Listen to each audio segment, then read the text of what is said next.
শিগগিরই বিশ্বকাপ ফুটবল খেলা শুরু হবে। এই খেলাকে কেন্দ্র করে আমাদের সমাজে ব্যাপক উন্মাদনা দেখা যায়। এ বিষয়ে সমাজের যুবকদের প্রতি আপনার নাসিহা কামনা করছি। ফুটবল বিশ্বকাপ কিংবা ক্রিকেট বিশ্বকাপ বা এই জাতীয় যে ইভেন্ট বা টুর্নামেন্টগুলো হয়ে থাকে, এগুলো জুয়ার আসর সেটি বলার অপেক্ষা রাখে না।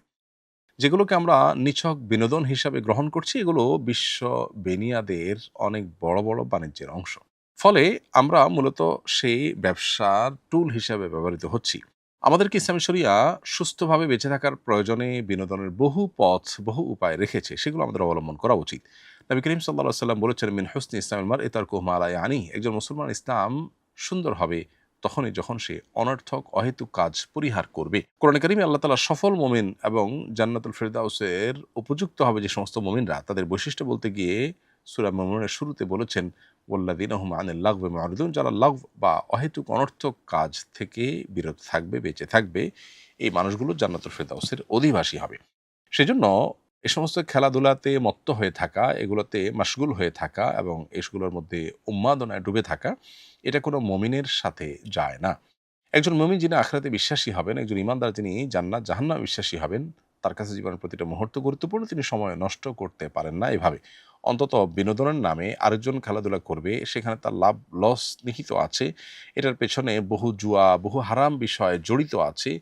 এই খেলা দেখতে গিয়ে পর্দায় আপনাকে চোখের জেনায় লিপ্ত হতেই হবে। সেটা থেকে বেঁচে থাকার কোনো উপায় নেই। আপনি ইচ্ছাকৃত গুনাহে লিপ্ত হচ্ছেন প্ল্যান করে। আপনি জানেন এদিকে তাকালেই গুনাহ হবে।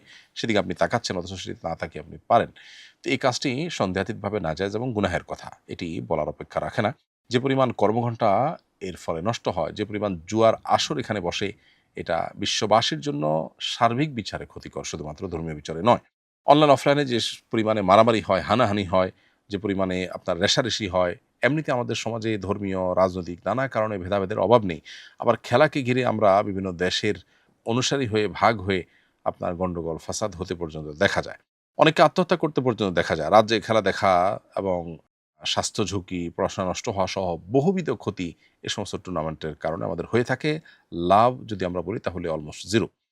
পরিবার এবং বন্ধু মহলে সম্পর্ক পর্যন্ত এগুলোর কারণে নষ্ট হয়। এজন্য বিশ্বকাপ ফুটবল হোক, ক্রিকেট হোক বা এই জাতীয় ইভেন্ট হোক, এগুলোকে এভয়েড করার বা এগুলোকে পরিত্যাগ করার এজন্য মানসিকতা আমাদের মধ্যে তৈরি করতে হবে এবং একজন ইমানদার তার জীবনের প্রতিটা মুহূর্তকে অর্থবহ করবার চেষ্টা করবেন। তিনি অনর্থক কাজে তার জীবন, যৌবন, সময় নষ্ট করবেন না।